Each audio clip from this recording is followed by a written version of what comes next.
Hi, I'm Marcus with the IndieMusicLab.com. So if you're anything like me, then you love a good lo-fi piano sound. But how do you actually achieve that sound without always resorting to loops? Because you've probably tried that before, right? You just grab a nice lo-fi piano loop and it's cool, but it can only take you so far, and there is a better way to do it. So in this video, you are going to learn the secret to achieving that addictive lo-fi piano sound using a virtual instrument piano, a couple plugins, and an additional little audio track that's the secret sauce that you might not have thought of otherwise. So let's jump right in, and I'm gonna show you how to do it.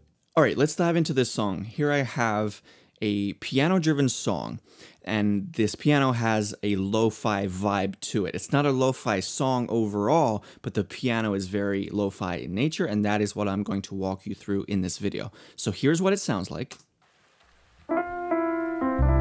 Summers are cold, the winters are warm.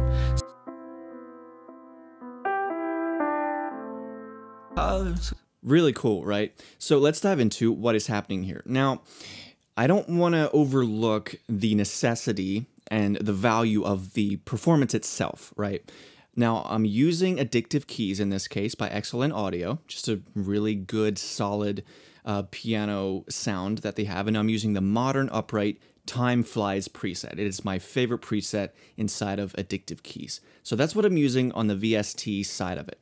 Now, when it comes to recording these performances in, obviously that is so critically important to even end up with a good sound. And on that note, if you do want me to make piano tutorials like this on piano specifically, then let me know in the comments. I haven't really delved much into specifically piano stuff on my channel, but I would be totally open to delving more into that. So let me know if you would like to see tutorials on the piano performance itself. Now, another thing that I need to mention here too is if you're trying to get a good piano performance, then you do need some level of just basic knowledge of music theory. And that is why I do have it's 100% free. It's my Essential Music Theory workshop. So I'll leave a link to that below. You can check that out because that will really help you to start to lay the foundation for really dialing in these piano performances yourself. But now that we have the basics out of the way, and I'm just going to assume that you have a good piano performance. Now, how do we make it lo-fi? Well, that is what I'm going to teach you how to do. So here is what this piano sounds like without any of the plugins.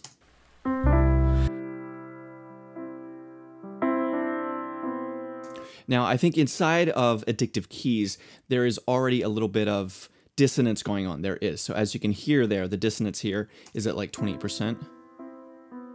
So we're already getting a little bit of a lo-fi tone coming straight out of this Addictive keys preset. But that is not where we're stopping. We continue to really dial this tone in. And the first step, the first place to dial that lo-fi tone in is by adding the RC20 plugin. And it sounds like this.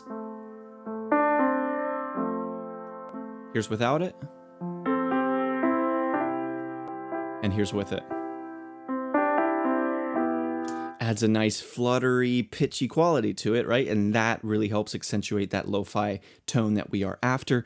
In this case, I use the sad piano preset. Literally exactly what we're looking for, right? A sad piano sound. And so I started with the preset, and then I did make some slight adjustments, I think, after the fact. But the majority of the sound comes straight from this sad piano preset inside of the RC20 plugin. Now, there are a couple more things we need to do to really make this sound lo-fi. And the next thing now is you want to add some type of pumping, like a sidechain kind of effect. Because listen to what I added here with this plugin that I'm going to talk about, but I just want you to first listen to what it sounds like. Do you notice the ducking?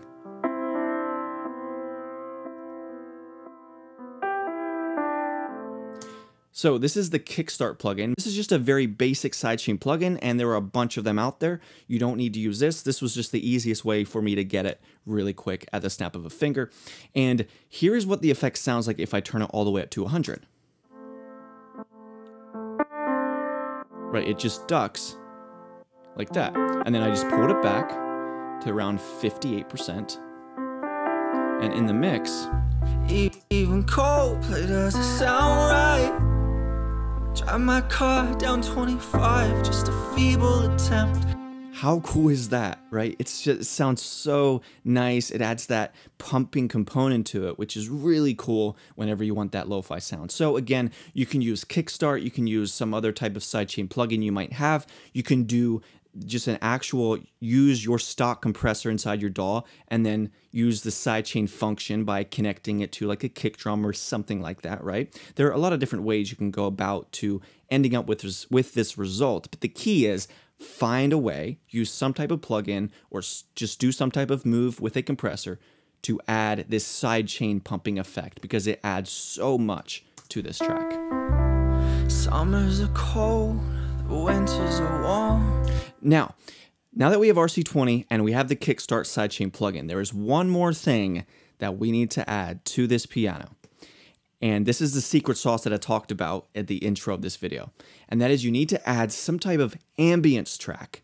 And this is what really, really locks this sound in as lo-fi. This is just an amazing sound. So what I did is I pulled in this rainfall texture loop that I had. Let me turn it up so you can actually hear it. Right? And then I turned it way down. Most of the time with these ambience tracks, you can turn them so far down and you'll still hear them. And when you combine it with the piano, let me solo this. Let me solo the piano and that rainfall texture.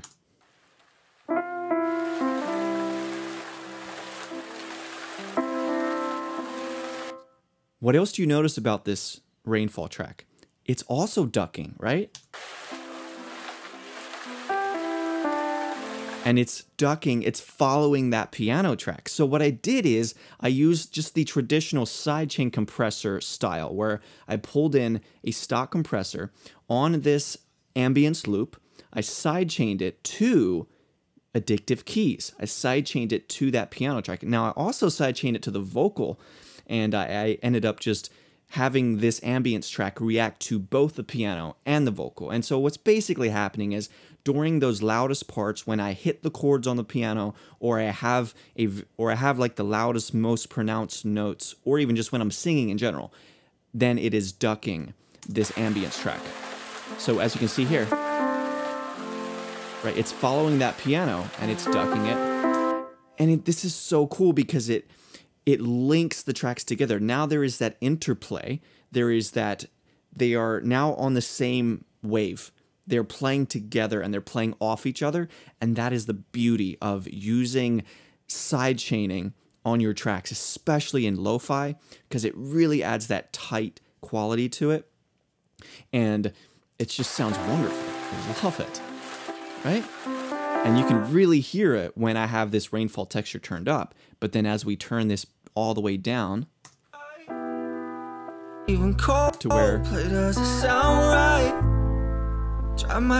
you barely notice it, but it adds just that last icing on the cake to this lo-fi sound. Now, if this was a lo-fi track overall, I would, I think, turn this up a bit more than I have it. So maybe it would be closer to here. 25, just a feeble attempt to feel something good. 'Cause I just wish you were here. Notice how it's ducking out of the way like that, right? It's so cool. So my friend, that is how you get a lo-fi piano sound. If you enjoyed this video and you want to dive deeper into the basics of music theory so that you can give yourself a chance to actually record piano performances like this, right? If you're trying to build this skill, then you need to and this applies to guitar as well. This applies to really having a good, well-rounded understanding as a musician, not just a producer, but as a musician as well. Just having the basic knowledge of music theory is going to help you tremendously. And in this free workshop, you are going to learn everything you need to know to get you up and running. This isn't a bunch of, elementary school BS. This isn't outdated stuff. This is only the stuff you need for modern music making in the home studio, in your bedroom, in that modern environment, right? It's very up to date with how music is made today, and it's not some antiquated BS. So, go check that out. I'll just leave a link in the description below. And as I said before, it is 100% free. So thank you so much for watching this video, my friend. Go have a great day.